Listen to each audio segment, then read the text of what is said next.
നോമ്പ് ഏഴാം തിങ്കൾ. യോഹന്നാൻ എഴുതിയ സുവിശേഷം 11-ാം അധ്യായം 47 മുതൽ 57 വാക്യങ്ങളുടെ വിശകലനം.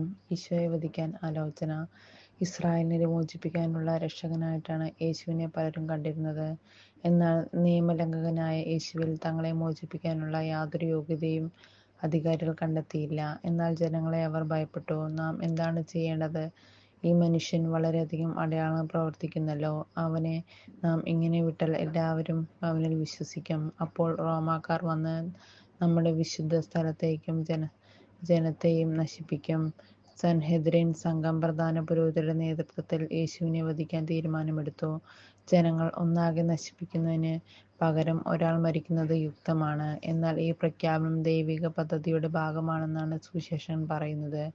അവനിത് സ്വമേധയാ പറഞ്ഞതല്ല. പ്രത്യുത ആ വർഷത്തെ പ്രധാന പുരോഹിതനെ തന്നെ എന്ന നിലയിൽ ജനങ്ങൾക്ക് വേണ്ടിയും ചിതറിക്കിടക്കുന്ന ദൈവമക്കളെ ഒരുമിച്ച് കൂട്ടുന്നതിനും വേണ്ടിയും യേശു ജീവൻ ത്യജിക്കേണ്ടിയിരിക്കുന്നു എന്ന് പ്രവചിക്കുകയായിരുന്നു. പാപത്താൽ ഛിന്നഭിന്നമാക്കപ്പെട്ട മാനവവംശത്തെ മുഴുവൻ വീണ്ടും ദൈവത്തിൽ സമന്വയിപ്പിക്കുന്നതിനു വേണ്ടിയാണ് യേശു കുരിശിലേറ്റപ്പെട്ടത്. ദൈവത്തിന്റെ ഛായയിലും സാദൃശ്യത്തിലും സൃഷ്ടിക്കപ്പെട്ടത് ദൈവത്വത്തിലേക്ക് വിളിക്കപ്പെട്ട മനുഷ്യൻ പാപം ചെയ്തതോടെ തന്നിൽ നിന്നും സഹോദരങ്ങളിൽ നിന്നും പ്രകൃതിയിൽ നിന്നും അകന്നുമാറി. തദ്വാര അത് ദൈവസത്തയിൽ നിന്നുള്ള അകൽച്ചയിൽ കലാശിച്ചു. എന്നാൽ വീണ്ടും അവരെ ദൈവവുമായി അനുരഞ്ജനപ്പെടുത്താനും ദൈവമക്കൾ എന്ന സ്ഥാനം വീണ്ടെടുത്ത് കൊടുക്കാനും അവന്റെ മരണത്തിലൂടെ ദൈവം ഇടയാക്കി.